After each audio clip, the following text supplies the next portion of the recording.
everyone. Welcome to another edition of our Fireside Streams, at-home discussions between the FS family and people who inspire us to think wider. Today, I'm joined by Laura Plumb. Hi, Laura. Hello, Lily. Thank you. Thank you for joining us. It's such an honor. I've been excited about this interview all week. So I'm excited to finally get into it and get some of your wisdom recorded and shared with our audience. I think we all need it right now. So before we dig in and ask you some great questions, I want you to introduce yourself and just tell everybody about what you do and what you specialize in. Okay. Well, I do something a little odd, so I don't know how familiar people will be, but what I do is I practice Ayurvedic medicine. I practice Ayurvedic medicine both in what we might call a clinical practice. I work one-on-one with people who are seeking better health or optimal wellness. And I also teach Ayurveda. I teach classes in culinary nutrition. I teach classes in professional trainings in nutritional consulting or food coaching or health coaching. And I also, teach across the spectrum. I've been working with the UCSD, University of California at San Diego's Center for Integrative Medicine as well. And then I also practice a science that's called Jyotish. These are Vedic sciences. They're sister sciences to yoga. They're ancient sciences of wellness, and also they correlate or correspond, you could say, to the yoga as a science of self-realization. So really it's about realizing our essence and learning how we can live the most beautiful, most sacred, sumptuous life possible, even in the great pause we're living in now. Yeah. I think we're all finally questioning all of that.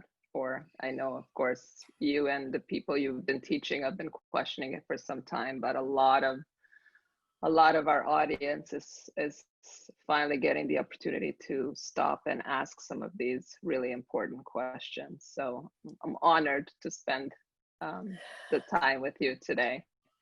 So let's dive in and just get right into it. So let's just begin with the basics. Just from your understanding, what do you think this moment is about, and what is it here to teach us or have us experience?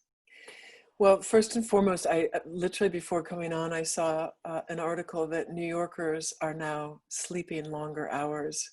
In the city that never sleeps, they're finally sleeping. And so in a way, what is it teaching us other than it's giving us an opportunity to come back to ourselves, to restore right rhythms, to sleep better, to eat better, to connect better, to stop and think about what really matters, and to think about how we are living our lives as individuals and as a collective. It is a great pause, and it's a great opportunity for us to get off that ever increasingly speeded up wheel that we seem to be on, where sometimes I think, gosh, how are we ever going to pause? How are we ever going to stop? How are we ever going to step back and look at our lives and look at what's working and what's not working? We're sort of all in this cycle together that was continuously accelerating. And this has given us an opportunity to just stop that and to say, what am I doing? And does this really matter? And is this what I want? And if not, how can I get what I want? From the Vedic point of view, we've been living adharmically, which means out of rhythm with the natural and cosmic rhythms. And if we keep doing that, we're just going to be thrown off, because it's a rhythm that will keep going. The cosmic rhythm, the natural rhythm, these natural laws, these are, we call them eternal, but they are ongoing, let's say, at least continuous. And for optimal health, individually and collectively, we have to move in rhythm with nature, in rhythm with cosmos, and according to these natural laws. And if we don't, we're going to keep getting these great pauses. So I love the idea that Mother Nature has asked us all to go to our room and think about what we're doing and take a moment. Yeah. It's like our mother who said, go to your room now and just sit and think about your behavior. So in a way, it's that. Yeah. Yeah. I agree. I agree. We've been, on this search of understanding that people are really going to be in need of strengthening their immune system. I mean, we're all hoping that we get out of our homes and rejoin life in some version of normal. I don't think normal is ever going to really look like our old normal. But in order to do that, everyone is focused on how do we strengthen our immune system? And also because we've been isolated, which I know also kind of lowers our immune system. So I know the Ayurvedic practice really talks and teaches a lot about natural immune boosting remedies. I wondered if you could share some of your top important or your top favorites with us. So, a difference between Ayurvedic medicine and perhaps allopathic medicine is that a lot of times one can look for shortcuts or quick fixes that can be effective. So we might take some formula or some medicine that gives us immediate relief. But what Ayurveda is looking for is to build a stronger underlying foundation that takes more time. But, we've taken a lot of time to get out of rhythm, or we've taken a lot of time to weaken our immune system or to create imbalance. So Ayurveda is saying, let's just take some time now to recreate optimal health. First of all, the most important thing I think for everyone to remember is that nature is generative and regenerative, and you are nature. So you have those same regenerative powers within you. Meaning nature, in springtime, nature comes back and blooms again. And just as nature knows how to fix itself, repair itself, restore itself, recycle, and return, so do we. But sometimes we need those healing powers, those regenerative powers to be stimulated or strengthened, as you mentioned. And we can do it in simple ways. We can do it first and foremost by remembering to move and to live in rhythm with nature. And that means we wake up at sunrise and we go down at sunset. We try to live according to the rhythms of the day, and that's the earth spinning on its axis. And then we want to try to live, we talk about these cosmic laws. Basically, we're talking about the earth and its movement around the solar system. So it takes an entire year for the earth to move around the sun. And in that year, the earth and its movements are creating seasons. And so we want to live according to the season. We want to have oatmeal for breakfast in the autumn, but we might have toast and grapefruit in the spring. In the summer, we want to have foods that are fresh and cooling. In the winter, we want foods that are hydrating, hearty, warm, probably spicy. And we want to not just eat according to the season, but all of our lifestyle should be according to the season. More hibernating in the winter, more outdoor activity, you could say, in the summer to the extent that we can. These things alone will help to strengthen your immune system, because your immune system is a natural part of who you are. You were born with the capacity to fight disease, to fight bacterial and viral infections. And so just simply that alone, regulation. In 2017, the Nobel Prize for Science went to the molecular biologist who discovered the molecule responsible for our body's biorhythms. And so that is a real thing.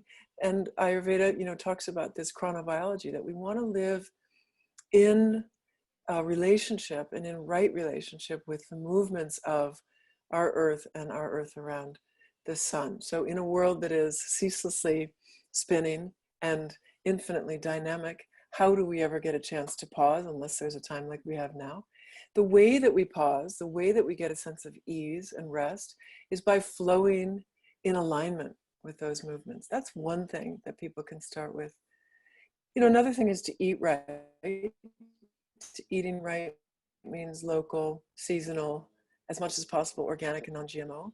And foods should be prepared for optimal digestion, which means, again, a raw salad in the winter or early spring might be still hard to digest. And we might want to wait for summer to have things like that. So making sure that your food is really fresh and really organic and really as close to, I call it original, but the original source as possible, not a whole bunch of organic ingredients thrown into something that then comes in a box wrapped in plastic, but actually comes from the earth wrapped in its own skin, like banana peel or sweet potato skin. So eat as close to the source as you can, and make sure that you prepare your meals so that they're optimizing the potential for digestion, because Ayurveda says you are not what you eat. You are what you digest. Doesn't matter what you eat, how healthy it is. If you're not digesting it, you're not assimilating the nutrients. And then finally, I would say the third thing along those lines is to sip hot water, and ideally hot water with a spice. Your favorite spice could be cinnamon, cumin, fennel, coriander, ginger. To sip hot water is going to help melt what we call the ama, or the sticky substance. That is, toxins that accumulate in the body become sticky, like a gluey kind of substance that gets into the tissues and clogs the right flow. So that's what makes us feel tired, foggy brained, lacking clarity, lacking energy, and ultimately can lead to imbalance. So to keep melting that ama is really crucial. And again, especially in winter, spring, and autumn. In the summer, nobody really wants to drink hot water. That's fine, but try to add some mint, cucumber, lime, maybe even a little pinch of pink salt to your water, just to keep yourself well hydrated. Yeah, such great advice. Yeah, such great advice. Yeah, I've been, my acupuncturist has always said to me, you know, warm in your body. And I kind of have that as her ringing in my ear, always, never choosing something cold to drink, but just keeping my body warm. So I think that's so simple and so crucial that a lot of people don't know about that. And yeah, thank you for sharing some of that wisdom. And I'm sure there's so much more to say. Yeah, the whole Ayurvedic teaching, that. Yeah, you know, I love what you just said, because that's a commonality in the Eastern medicines, that we suggest that people don't have ice water with their meals. And in fact, it's not even a great idea to have ice water ever. One thinks, I'll have ice water because that'll cool me down, but then the body has to work harder in order to keep you at the right body temperature. And so you're actually revving up the engine that's creating more heat in the body when you overcool, you know, the body with ice. The other thing is that when you put ice on a cut, if you're starting to bleed, you put ice on a cut or a bruise. And why do we do that? We do that to shunt the blood away from the area of the cut or the bruise, from the area of injury. Same thing goes if you drink ice water or you eat ice cream, you eat cold foods, you're shunting the blood away from your digestive tract. When that is the time when your digestive tract needs the blood to come and help rev up digestion. So very simple thing. People say, what's ice water got to do with anything? Well, it's not just an old wives' tale. There's some good science behind it, and it makes sense. If you want to optimize digestion, sip warm water or hot water with your meal. Yeah, I think it's important to remind people as they, you know, kind of look to answers from our government, our medical system, the stores that they're going to be trying to enter, and kind of re-entering the world when this is lifted. You know, everyone is looking, you know, how are they going to protect me? How are the stores going to be, you know, more protective or easier to enter? I think, you know, the question goes back to us, you know, how can we be self-responsible to build our own immune system up? How can we be self-responsible in the choices? And like you said, getting back in harmony with ourselves. So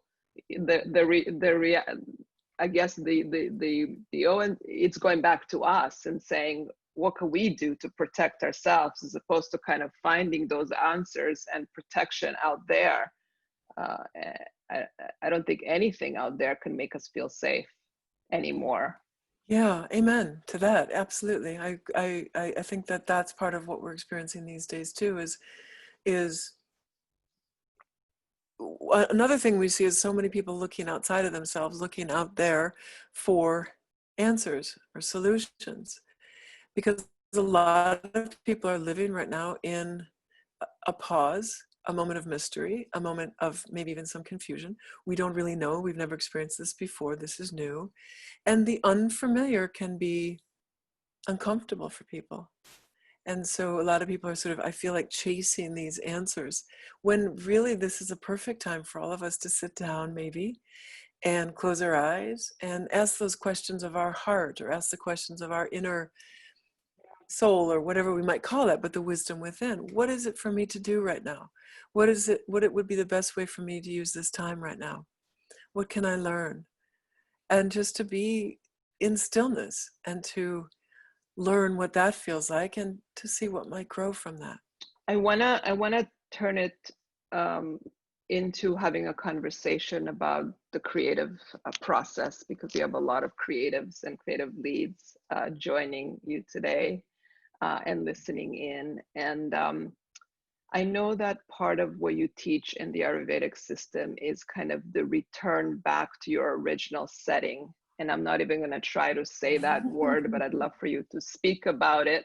And it's something that I've been really, trying to guide my team, and also, have as many outward conversations with the leads of different companies who are going to go back into the world. And now what they need to solve is ginormous, meaning it's like the biggest issues we've ever had. Although these are underlining issues we've been looking at for years and years, and I've just been saying, later, later, later, I don't have time now. Now, there's such huge, questions to be cracked, and big solutions that are really needed. And what I keep questioning is, how do we go back to that and really kind of tune in, or almost like you say, get back to the original setting of us? How do we work or encourage or inspire creatives to really clean house first? This house that houses the creativity that we need to put out into the world, because it's going to take a lot to really shift some of the dynamics that we're going to be faced with. And instead of going back and really operating from where we left off, how do we go back and clean up so we could really re-enter and really kind of source all the creative intuition, the creative juices, the creative knowledge that we all house? But I feel like in the past many years, we've been operating at using it not to its full capacity, or not even having access to it, because we've been on such a treadmill run. Yeah, and what's the where is it? Not only is it a treadmill, but what's the goal? Like, what are we running for? Yeah. And I think so much in the bigger picture, I think that is one of the primary questions. We've set up a world where we have a mortgage, we have a car payment, we have insurance we have to pay for, we have all these things. On some level, even if we don't mean to be, we are chasing that monthly income, or we're chasing the corporate profits, or we're chasing some achievement. And one of the things that I've noticed from walking or biking around my community is, I live in a place where there is always construction. And even though there still is construction, there's such a sense of calm, such a sense of peace as I walk around, that it's become a lot quieter, and that just gives you such a deep exhale. And what it caused me to think the other day was how relaxing it feels to not be poised for growth all the time, chasing growth all the time. What a relaxing feeling to just take a moment to not need everything to be about growth. And this is something we talk about in Ayurveda, which is something called the gunas. There's something called sattva, rajas, and tamas. And tamas everything in nature is cycling through and in one of these states at any given time. So rajas, let me start with sattva, is pure creativity, real creative power. It represents in nature something that's ripe, fruit or food that it would be ripe on the tree. It represents spring when it's in full blossom. It's that point at which everything is in perfect balance. There's light, clarity, peace, sweetness. But then it starts to rot, right? So that point of decomposing we call tamas. And tamas is not just decomposing, but it's rotting. It's said to be a small-minded or ignorant or lazy or static. Then Rajas is the stimulating, the growth, the goal-oriented movement. So there's movement and there's focus. Then there's that point where you reach that plateau where everything is in perfect bloom, perfect balance, and round it goes like that, right? So anybody who composts, we know that even decomposing has its own beauty, right? Because that creates the soil from which the next thing arises. What we're looking for in Ayurveda is to bring people to that point of sattva. If somebody does yoga, a perfect yoga class is bringing you to that place of sattva. Sattva is peace, clarity, light, balance. And you just feel whole. From the Ayurveda point of view, it's in that place of sattva, of perfect balance. That's what's necessary in order for healing to occur. We need to bring the person to a state of balance, restore equilibrium to any living system, homeostasis to any biological system, and spontaneous healing can occur. In yoga, it's from that place of sattva that we can then experience transcendence in a healthy way. It gives us cohesion mentally and emotionally. So again, it comes back to this this point of where's your still point? What brings you to quiet? What brings you to stillness? Because true, pure, beneficial creativity will rise really endlessly. It's an endless stream. We are all made with that incredible generative power within us. So, but it has to come from the still point in order for it to be truly fruitful, rather than the chasing. And when it's really coming from that still point and it's fruitful, it's never tiring. We're not exhausted by it. Because again, we're not chasing, we're not on a treadmill. We're free. And we have no attachment to it. We can produce, we can generate, or not. So, I don't know the answers for what we're going to do going forward. I don't know how we're going to, answer all these big questions of the world. I don't think any of us do. But I do know that here within, at that still point within us, solutions can arise spontaneously. And some of the genius amongst us who have also the power, to affect some of these solutions and implement them, may come up with some really genius things. We've been seeing 13-year-olds and 20-year-olds and really young people come up with genius ideas. First and foremost, though, we have to come back to, and really, I think, cultivate a comfort in being still. And this is what I'm seeing so much in this time, is how uncomfortable people are with it.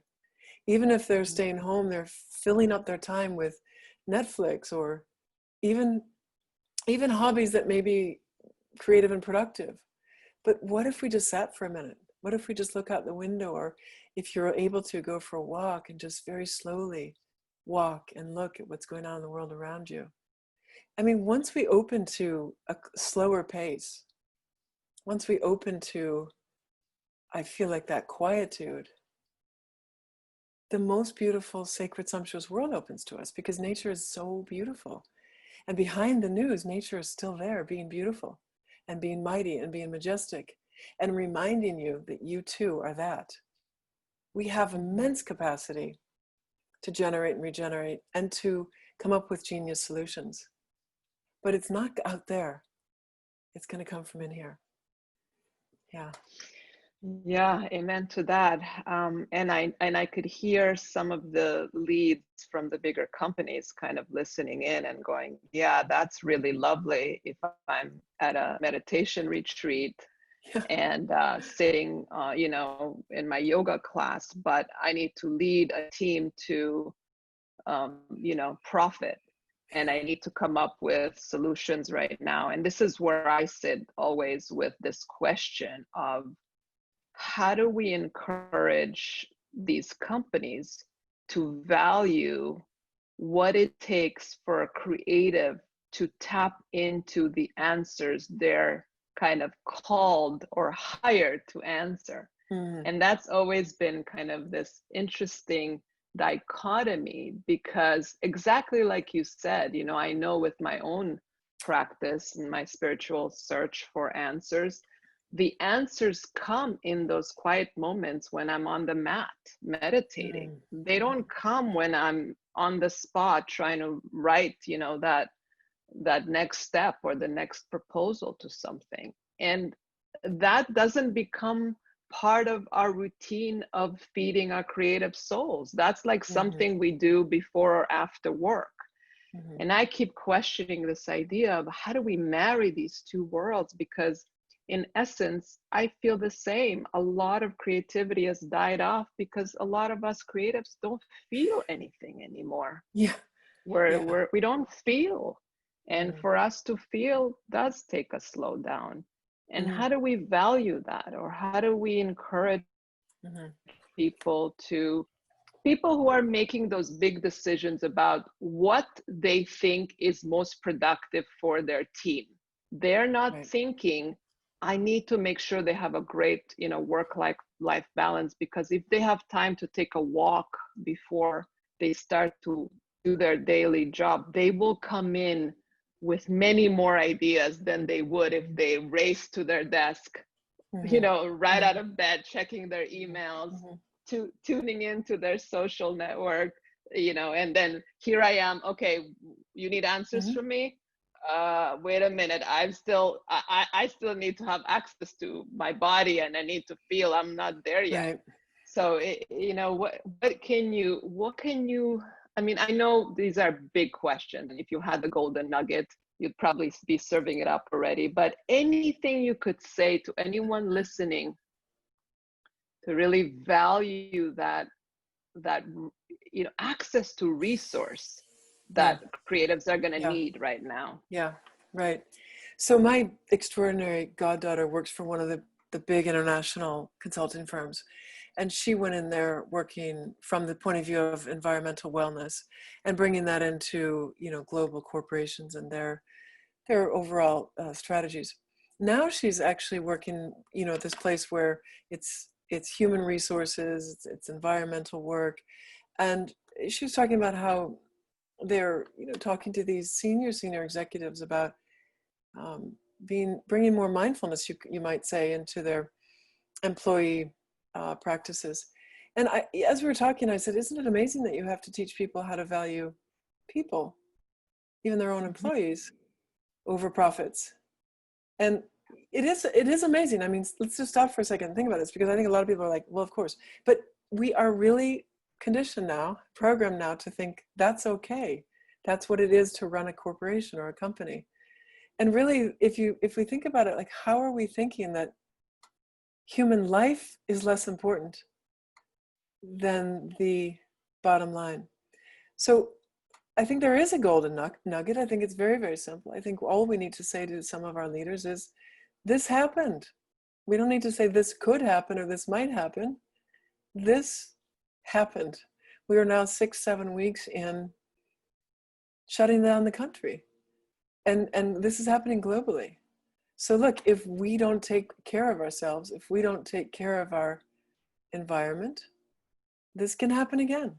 I don't mean to hang this as the sword of Damocles over everyone, but this is what's possible. It happened. And so, look, we have to take care. And what we can do is teach people, as you just said, to go on the mat, to go to a meditation retreat. If somebody has the experience themselves of getting that wisdom from being quiet for a few moments, and how many moments does it take? 20 minutes in the morning? It doesn't take that much time. We're not asking for too much. Give us 20 minutes a day. You will feel better physically, emotionally, mentally, and spiritually. And you will have beautiful ideas and wisdom come forth. Your creativity will be regenerated. And you will help run your country at a higher, or company at a higher level. And then you will help bring that to your employees and help them find that the deep resourcing, right, that they also need. And we see that in some companies. Some of the more creative, maybe digital companies, are doing things like that, bringing in Ayurveda, bringing in yoga, bringing in enforced pauses during the day. So, we see that, and I think they're getting, therefore, more out of their employees, and that's probably going to be something that pretty soon we can even enumerate or quantify. Yeah, this is what lights me up most, and you and I need to join forces in how we can carve that reality out. I've been really downloading a lot of ideas during this time, because I'm daily faced with amazing creative people on my team and other companies that we work with. And all I wish for them is more access to who they are and the capacity they hold within their incredible body and life. And it sounds, from all of your mission statement, that's what you're about as well. So I know you and I can collaborate on what is this lovely puzzle that we can kind of construct together that would give permission to some of this, deep, old, spiritual, meaningful work, in combination with really practical business solutions that those are easy to reach for. Another course on how to be a powerful manager with all of the, learning on the Excel sheets, those are easy for us to reach for. It's a little harder for us to reach our hand towards how do I turn inward for some of those incredible answers I'm looking for. So that lights me up. And you know what? Before this pandemic happened, I thought we were 10 years away from that reality. And I think we're closer now. I actually think we're 2-3 years away from that really being more of a reality in corporations and organizations as we move forward, because it's going to take a lot more than just straightforward thinking and answers right now. So I want to move into, I could talk to you all day. This is what I'm most excited about.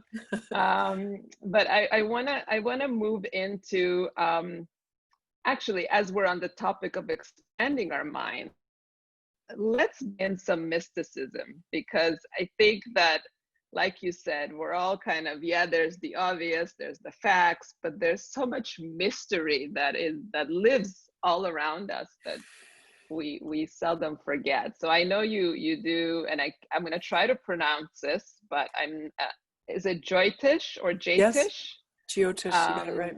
I know you. Jyotish astrology. And for all of as forecasters, we would love to know the future. We do our best to kind of name the future, but anything, I know you tell us a little bit about what that is, because to be honest, I didn't know much about it until you and I met and I did some digging. But tell us a little bit about it, and then any mystical answers that you see in our future that you want to share with us. Right. Well, this is so interesting because, the ancient people of all everywhere, but especially in the Himalayas, that's what we're most familiar with, is they were stargazers. They watched what was happening in the sky at night, and they took measure of it. So they would draw lines in the ground and see how things moved and changed over years and even over generations. And it's so interesting because some of the great epics of India, the Mahabharata, the Ramayana, they speak to things that were happening in the sky. And somebody I was listening to this morning was, he's run the numbers, and he's actually been able to date those great epics based on what they noticed. So, they were astronomers and they were cosmologists of their own time, and there may have even been some pretty sophisticated instrumentation that they were creating through the use of mirrors and glass. But the understanding there is then, what does that mean to us? How does that impact us? And that's where you could say astrology comes in. Astrology is that study of the stars. And Vedic astrology, it's called Jyotish. Jyoti means light, and Ish means, again, that idea of that we are subject to the laws of the time-space continuum. We're subject to these influences of our world, of our cosmos in the widest perspective in general. And it's a fascinating science because you can learn so much about yourself as a unique being, in a way, what you've come here to learn, but also it can really help when we are faced with adversity. It can really help us understand that, what we're meant to learn from that. And then also how we're meant to really unfold our skills or our gifts in life. Because it's a very exact science, it's very different from Western or Greek-based astrology, which is based on the equinox, spring, equinox is said to begin the year with the sun going into Aries. The sun doesn't actually go into Aries now until April 13th. So the timing is very different because Vedic astrology looks at the exact movement of the planets and us and the planets against the fixed stars in that background. It can give a lot of accuracy in terms of predicting events. So that's where we come back to this skill set of forecasting. And we are interpreting, we're interpreting the symbols just as much as you are interpreting what you're seeing on the ground. And it's quite fun to do, and hopefully we're more successful than not. But it's fascinating how Jyotish can really give us indications. Not in terms of maybe the kind of forecasting you do, but certainly we could see that this was going to be, there will be some challenges this year that Jyotish could see. Where some of the planets and things are since Christmas, December 25th in the Western Hemisphere, it was December 26th in the Eastern, but in Australia and India it's the 26th of December. We had a big solar eclipse. Almost all the planets lined up in that solar eclipse. And the nodes, the lunar nodes, which create the eclipse, were in the same exact place on December 25th. I almost don't want to say this, but take a deep breath, that they were on 9/11.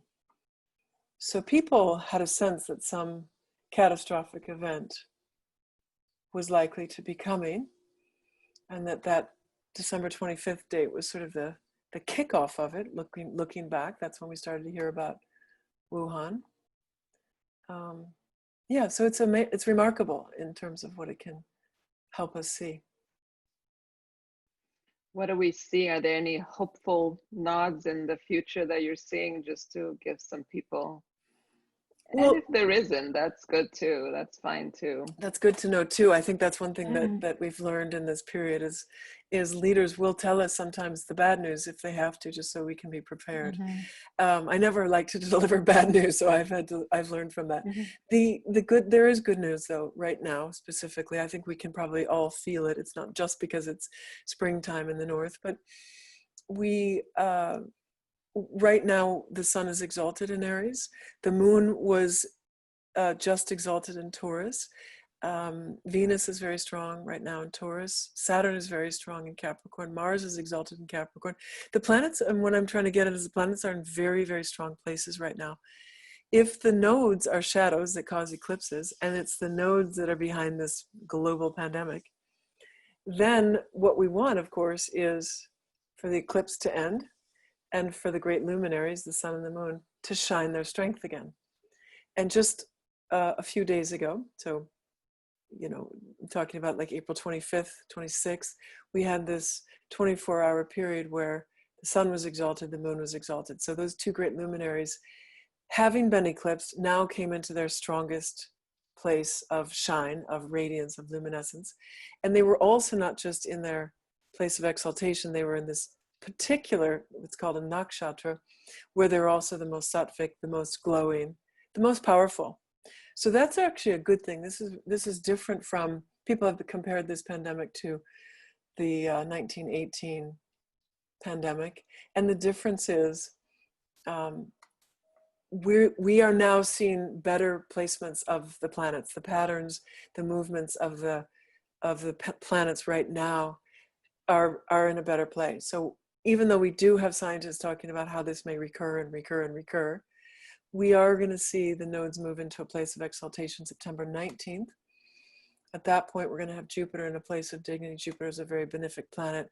So the autumn might look better than is being predicted. I think we'll see a decent autumn. And then I think we've got 2021 to buckle down and rebuild our economy. There's no doubt that we'll have some belt tightening in terms of what's going on with the planets for 2021. But of course, no one would doubt that now, given what's happened. I could see us June and July having a lovely summer, and then getting, spending August and maybe the first part of September or all of September yeah, there could be a resurgence of this. You know, that's what they're talking about. And I think the planets are showing us that. We've got really, really good positions right now for the planets, bringing us unity, bringing us forward movement, bringing us a flattening of the curve. You know, we're seeing a lot of developments, even if it's not everything we might want. We are seeing that we're moving in the right direction. And I think that's come, you know, the planets are reflecting that. And then the next, then we have something that moves back into a challenging period in late July and August. And then in September, things start to move off. And the nodes, which are the cause of this, they move out of the way. They're no longer going to be in a problematic place. The only residual difficulty is we're going to have Jupiter in a place where Jupiter represents either the elite or the stock market. Jupiter can represent wealth. And he's going into a challenged place starting December of this year. And he'll stay there for 13 months. So he'll be there with Saturn, and Saturn means hard work. So as long as we're willing to work hard and to put off, to enjoy delayed gratification rather than instant gratification, Saturn he causes hard work, delayed rewards, but he's a fair player and he does bring rewards in the end. Yeah, that's great. I love that outlook. So you're feeling like we're going to have an enjoyable June and July and then get back into some stressful tension again, and then deal with obviously an economy that's going to be really pressured through the end of the year, and just kind of stay focused on your goals and committed to what you're trying to create, and tend to yourself and your immunity. And we'll get through this. Well, I actually think on an individual level, the planets are giving all of us greater creativity, greater peace, a greater capacity. And I think it's giving all of us strength. So this is a really great time for people to stop and think about, what is it that I want to do? Why am I alive? What is my purpose? What brings me joy? What lights me up?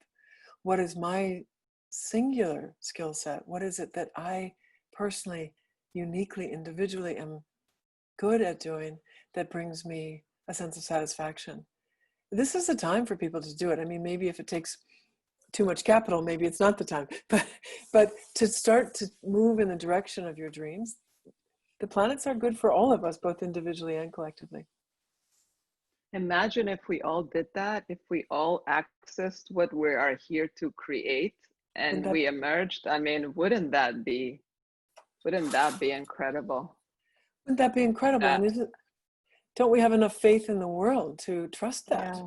Why do so many people have to work like automatons or robots, just clocking in, getting a paycheck, doing things they don't enjoy doing, you know, and over time so conditioned to it, they don't even feel anymore that they don't like doing it. And inside there's something dead in them. And then we say, oh, but don't take the jobs away from them. Why not liberate everybody and let them be their beautiful, infinitely creative, happy, joyful self? What a world we could create then. Yeah, well, I think you answered 2 to 3 questions that I had on the list already. So I think that we should end with a really big treat for us. And, you know, as we're talking about slowing down and really tuning into ourselves, I know that you teach a gap meditation, which I would love to experience. And I think a lot of our listeners would. So I'd love for you to guide us through a really short gap meditation as we conclude our time together. And I'm so grateful for your wisdom and that you're open to having these conversations with as many people as possible, because I can feel that your heart is committed to every human being living their most fulfilled life. And I appreciate that in you. Thank you very much. Yeah, I was going to ask if you want the short or the long version. So here's the short version. We'll just think the short version, yeah. Okay, let's just start by closing the eyes. So if you'll close your eyes and take a deep, deep breath, and just take a moment to breathe in and then to breathe out. And I'm going to ask you to do that one more time, and this time as you breathe, just to bring some awareness to who is breathing. Just becoming aware of you breathing. And then I'm going to invite you to visualize two words. The first word is just the capital letter I, and the second word is am. I am. Simple statement, I am. Let yourself see that in your mind's eye, or behind you could say your closed eyes. You're going to see these words. And then start to focus all of your awareness on I, on that capital letter I, as if you're moving in close, sharpening your focus on that capital letter I. And then back away and bring your awareness to am, focusing now on am. And now you're going to back up again so you see both I, am. And then between I and am, there's going to be a gap, of course. So take your awareness in to that gap between the words. Now you're focusing in on this gap. And we're going to stay here. So see how deeply you can go inside the gap. Just letting all the words float away, letting everything float away so that there's nothing there anymore except the emptiness of that gap. Just going to take about 2 breaths. Just aware of the gap, aware of this space. Not looking for anything here. Just simply observing what there is to observe. Good. And then if you get distracted, visualize again the words I am. Shift to I, shift to am, shift to the gap between the words, and then enter into the gap. And entering into the gap, now I want to invite you to notice what you're observing here. Observing as if you'd have to tell someone about it one day. So you're going to notice what it looks like, feels like, tastes like, smells like. And if there's none of that, then you're just going to say nothing. Is there a temperature to it?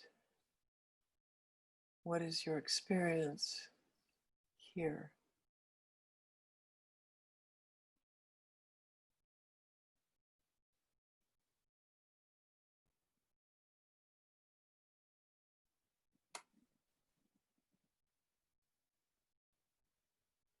Again, if your mind is wandering away with thoughts, just use the I am and then enter into the gap between those words. Just even ask your mind, could you please give me a moment? Can I please have permission to just hang out here for a moment? Just to observe.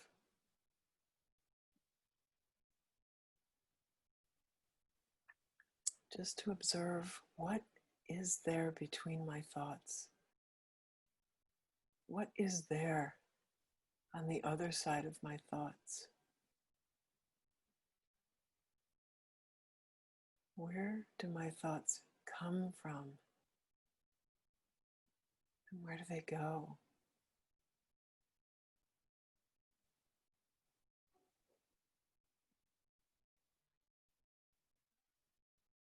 So again, you're in the gap, observing what is here to observe. This time I want to ask you to notice, what do you feel like? What's the emotional feeling that comes when you bring your awareness here?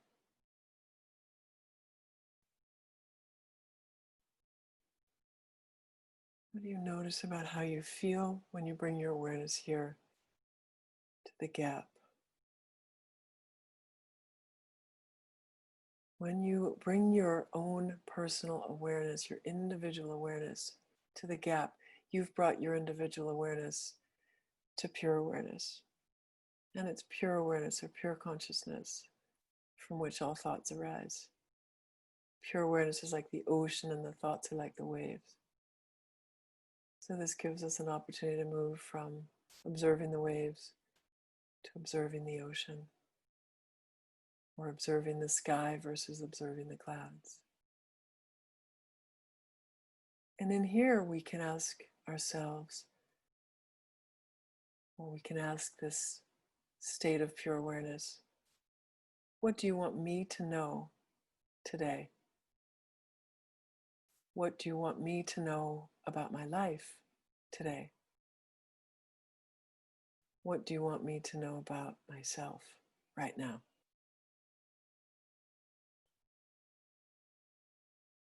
Because the state of pure awareness is your essential nature, it's able to give you what you need to restore wholeness and balance.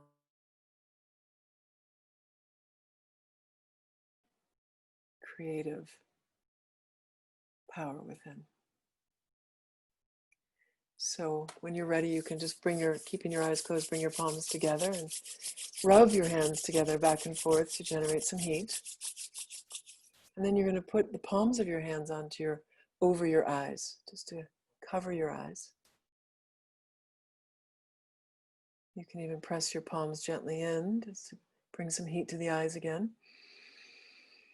And then you can flutter open your eyes. And when you're ready, removing your hands, bringing them down and resting. Beautiful. So that's a great practice. It can be much shorter than I even gave you there. Just go to the gap, touch, just touch in pure awareness, touch into the stillness, touch into our essential nature. And it's a powerful place to go when we have a big question, when we feel stuck, when we feel like, I don't know which way to go, I feel confused. Come here and ask the question. And it almost always gives us a really powerful answer. And it's so much better when the answer comes from within than from someone outside of us. And the other thing is, if it doesn't give an answer, then that's because we're not meant to know yet, right? And then we have to learn to live in the wonder and delight of uncertainty, as we are all learning now. Yeah. Well, I'm speechless from that. I loved it. And I appreciate you taking the time and being with us today. And we'll continue the conversation. Thank you for being with all the listeners and providing the wisdom. Thank you, Lily. Thank you for all that you're doing for so many people. You're a true enlightened leader, and I'm really honored to have met you and to have been with you. Thank you. Same here, Laura. Same here. Thank you.